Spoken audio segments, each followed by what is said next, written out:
On April 28, 1965, the Constitutionalists, led by Colonel Carmagno, succeeded in removing the triumvirate junta from power.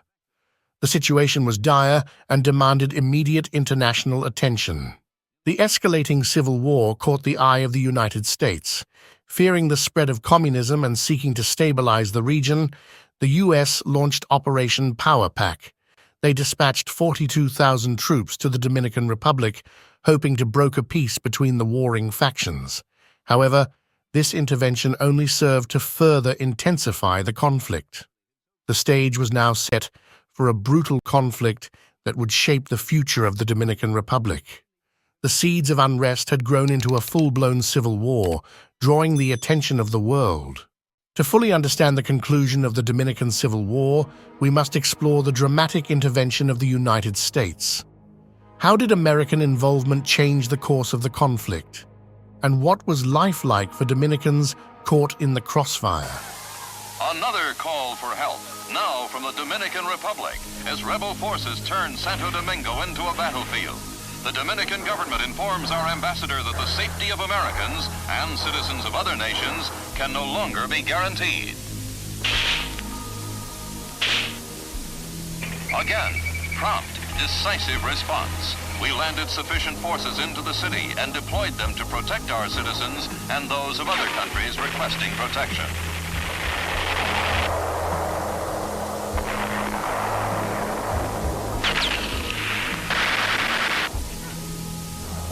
American civilians and other nationals requesting safe passage were transported to the airfield under military escort.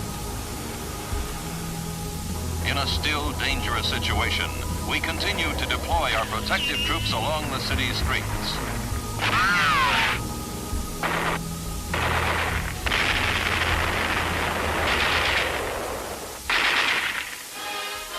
And then, as the Organization of American States designated a five-nation team to restore order, we began to withdraw our military forces.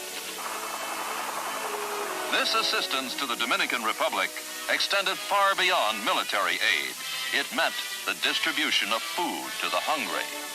It also meant medical care to young and old alike, all part of our determined plan to aid the distressed, rescue the trapped, and speed assistance to independent nations seeking help.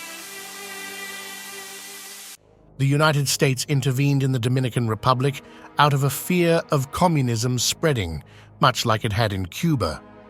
As the political unrest grew, U.S. diplomats began preparing to evacuate 3,500 American citizens. Early on April 27, 1965, 1,176 foreign civilians were airlifted from the Hotel Embajador to the naval facility at Bajos de Jaina. From there, they were evacuated to safety by helicopters and ships. It all began on April 24, 1965. Three junior officers, after being refused a meeting with President Donald Reed Cabral, detained the Chief of Staff and seized the Radio Santo Domingo building. This act sparked a revolution. The Constitutionalists, led by Colonel Francisco Carmagno, distributed weapons and called for nationwide rebellion. With law and order breaking down, rebels attacked the national police and laid siege to key locations. They overran Fortaleza Ozama, taking 700 prisoners.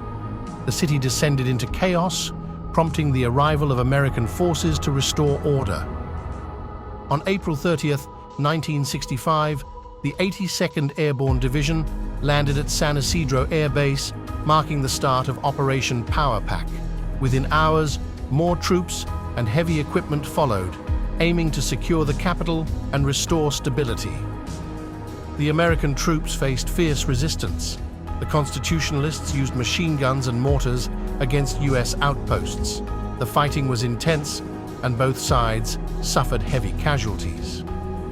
To trap the rebels and establish control, American forces moved to secure key bridges and create a safe corridor for supplies and communication. This strategy effectively separated the warring factions and paved the way for negotiations.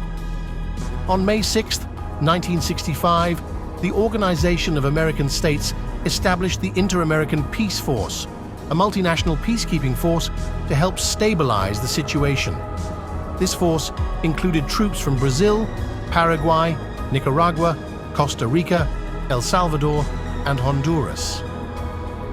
Despite efforts for peace, the fighting continued. On June 15, 1966, the Constitutionalists launched a final attack on U.S. outposts, resulting in the bloodiest battle of the intervention. Yet by September 21, 1966, after overseeing a peaceful transfer of power to Joaquin Balaguer, the last American forces withdrew. The first post-war elections were held on July 1, 1966. Joaquin Balaguer, with U.S. support, emerged victorious. He promised reconciliation and led the nation towards stability. The last OAS peacekeepers left in September 1966, marking the end of foreign intervention. While the intervention ended, its impact on the Dominican Republic was profound. The nation had to rebuild and heal from the scars of war, striving for a future of peace and stability. If you enjoyed this video, make sure to like, subscribe, and leave a comment below.